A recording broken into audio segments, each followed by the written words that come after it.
Good morning to all my awesome friends and family. Thanks so much for showing up for Garden Tour Saturday.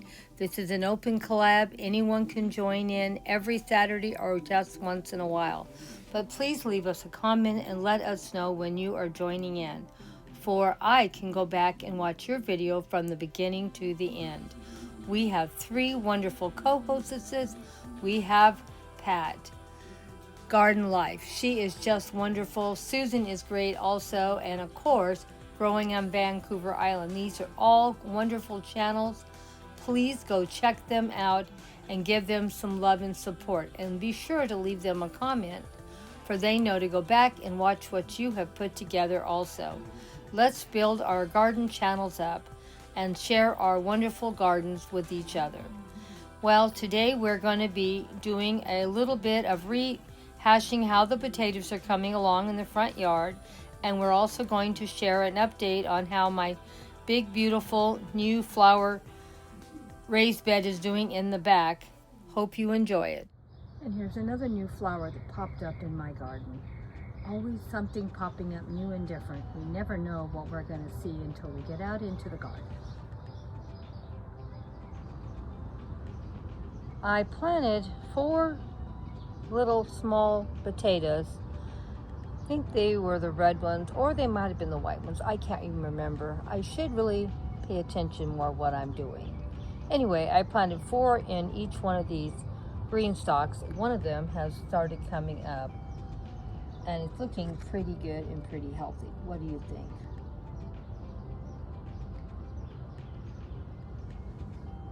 Let's go check out our other green stalk.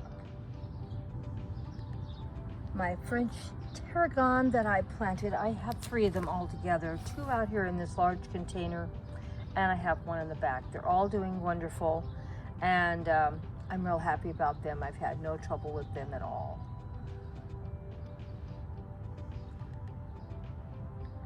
Well, let's go check out my purple potatoes. Now, these are my purple potatoes. This is the first year I've grown potatoes in my garden. These are in grow bags, and I would have to go back and see how long they've been in here. They've been in here, I don't know, probably 3 months. They're doing great. They look like they're about ready to be dumped out. As you can see, the leaves are starting to turn. Because I've never done this, I don't know what they're supposed to do exactly. But the way everyone talks about when everything looks like it's dying on top, it's ready to dump it out and see what I got. And I think they're going to do great. I'm not growing russet potatoes because they're very inexpensive at the store. Everything else is expensive. So these are very expensive. So I'll probably be growing these potatoes every year if these turn out good. Now, these were seed potatoes, and that may be why they're doing so much better than the store-bought potatoes, but I'm really, really happy how these are. So we'll check it out, and we'll dump them out next week and let you see what my harvest was for them. Now, I grew these potatoes in cardboard boxes for the very first time. These are the small little potatoes. I don't know what's going on with these potatoes. They've never done well. The plants seem healthy, but I'm still going to probably dump them. They've been in there at least 2 months longer than the purple potatoes, and the purple potatoes have done fabulous, and these have not. So I don't know what was wrong with them. Maybe because of the time of year I planted them. Maybe their little eye things weren't mature enough to plant. Who knows what I did wrong? Because I'm trying to plant some potatoes every month, for I can have potatoes year-round without having to buy any from the store. I don't know if you can do that, but that's what I'm trying. I live in Southern California, and we have very mild winters here, and we have very hot summers. So we'll see what happens. But as you can see, even my green stalk potatoes that I just planted a couple weeks ago are already starting to come up, and they're looking super good and healthy. Now, I have 3 more corrugated boxes over here that have potatoes in them. 2 of them are the small little potatoes from the grocery store, the little red one or a little white one. And the center one right here, the biggest one of the 3, it is another one of those purple potato, seed potatoes in there, and it's just going great guns. Now this was the only one out of all my potatoes that actually got flowers on it. And I don't know why that was, because none of the other ones did. And it looks like, even though I planted these a couple of months after the other ones, they almost look like they're ready. As you can see, one of the little leaves is starting to turn a little bit. So I'm going to try to hang on to these in the box one more month, but I probably will be pulling these out pretty soon. The other two boxes look like they are, the plants look real healthy, but nothing's dying back at all. So these were all done, all three of these were done in cardboard boxes. I sort of like doing it that way. By the time the box breaks down, it's ready to get to my potato harvest. Because you know, I'm too old to be digging potatoes. So we'll see if we'll do more of these next year in the boxes, or if we're going to see if we're going to just use the grow bags. Because they did look like they got a little bigger in the grow bags, but I don't really know. I'm not going to know until I start harvesting everything. I love daylilies, as you can tell. I have them all around my yard, and I love all the different colors and little different things they have. Look at how they're ruffled and the color.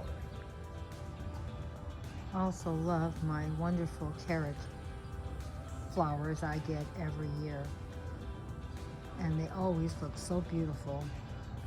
Do they not? Just love the color of them.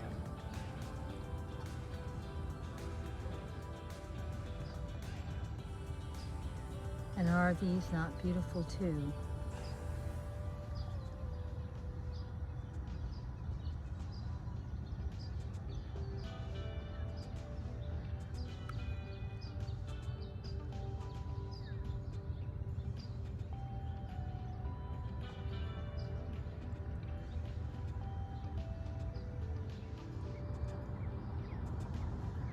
Now, I asked several different people what these plants were, and my answer was morning glories. Now, I have morning glories growing in my yard, and none of my morning glories look like these plants. If anyone knows that they're really morning glories or something else, this is the reason why I don't think they're morning glories. They have beautiful flowers on them, and they are fairly small, as you can see by hand. But the reason why I didn't think they were morning glories, because look at the leaf structure, it's totally different. And nothing is wrapping around each other. Morning glories have a tendency to wrap around your plants and choke the life right out of them. And at first, when someone told me they were morning glories, I was ready to rip them out. But I don't see that these plants are doing any damage to my other plants. So I'm going to leave them alone. They look beautiful in the garden. They're so vibrant, and I love them. But if anyone else knows what they might be, please let me know.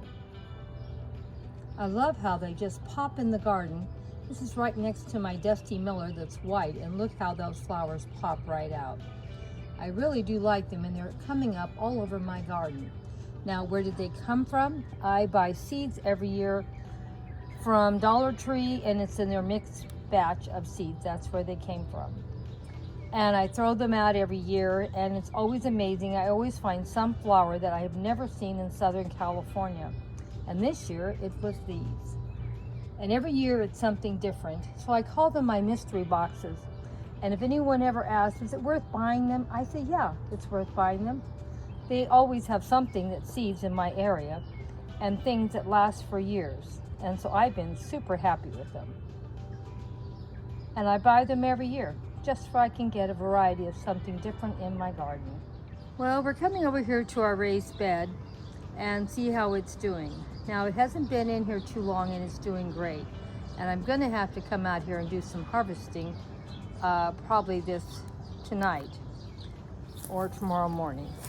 I put 4 watermelon baby plants in here that were just a little tiny thing. And look how they have grown into this very large bed. I don't think I thought they would get quite this large, and they definitely are not done growing. So this bed will be full of strawberries, full of watermelons. Now we have plenty of flowers. And we've already started, let me see if I can get a picture of one of them, because we already do have some baby watermelons. Here's some right here. There's a little baby watermelon. And these are the really small ones that are personal little watermelons. Now, I've tried twice before to grow watermelons, the big ones. Total failure both times. I don't know how these are going to do. And I also don't know if I should have just put these in here. This area is so big, I really didn't think that it would, I had plenty of room, but I was totally wrong, as you can tell. And see all the baby watermelons I'm getting? Now there are 4 plants in here, and they're all 4 doing great. And they're all growing by leaps and bounds. And as you can see, they have lots of flowers and lots of baby fruit coming on. We'll have to wait and see how they do. When I've grown big watermelons, I'm lucky to get 1 or 2 watermelons per plant. These plants are having tons and tons of babies. So I have a feeling we're gonna have plenty of watermelons.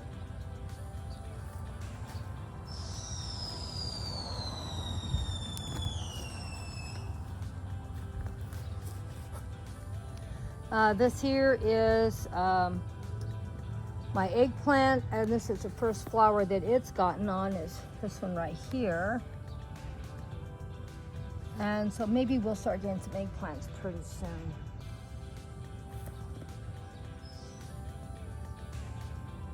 The Thai basil is just doing fabulous. It's gotten so big and beautiful in here, and it's giving a little bit of shade to these little spring onions I have. And there's the title, Thai basil. Here's my French tarragon.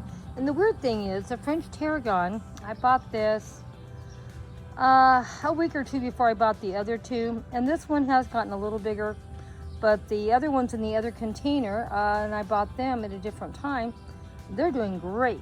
They're gonna be a lot bigger than this one back here for some reason. And I have all these peppers here, and they're all doing great too. You can see some are starting on this plant. This here has already gotten some big ones here, and I gotta start cutting these off. And look how massive that thing is. That's gotta come off tonight. And I don't know why this is. It could be the soil. I have a million mushrooms in here. Should I be concerned, or should I be thinking this is a great fertilizer? Anyway, the whole flower bed keeps getting mushrooms as long as it has some water. And you can see, maybe if I can get into it and show it to you, I don't know. The bees are loving these watermelon plants too. It's too bright in the day, I can't see if I'm getting that bee or not. But anyway, I'm really happy how this raised bed turned out. First time I've ever had a raised bed this big. Have another one just like it. I'm gonna plant it up in the fall, and then we'll re-put some new soil in here on top, and we'll probably plant something else once this stuff all dies back. We'll see. Or maybe I'll let it rest a while. But look at all the mushrooms. They're everywhere. These little tiny baby mushrooms. And usually mushrooms don't last that long, at least not in my yard. And these just keep producing. And I didn't throw any mushroom seeds out. And I also, only place these could be coming from is because the soil must have been full of the spores. Because this area is just full of them. It isn't just 1 or 2 little mushrooms popping up. It's the whole flower bed. Any place that water has been, it's full. Like I said, if you have any comments about all the mushrooms, let me know. Give me any information, because I'm not a true gardener. I don't know everything. I just sort of play with gardening because I love it. And of course you can see my onions are doing really good. And there's a couple weeks difference between the first row and the second row. And they're all producing. I will never buy onion seeds because there's no reason to. Just cut the bottoms off and put them in the ground. Guaranteed to grow. Oh my gosh, if you watched to this point, thank you so much for giving me a full watch. I really appreciate it. I loved having you here with us, And please come back again next Saturday for Garden Tour Saturday. Hugs and kisses from Grandma Sandy and Debbie.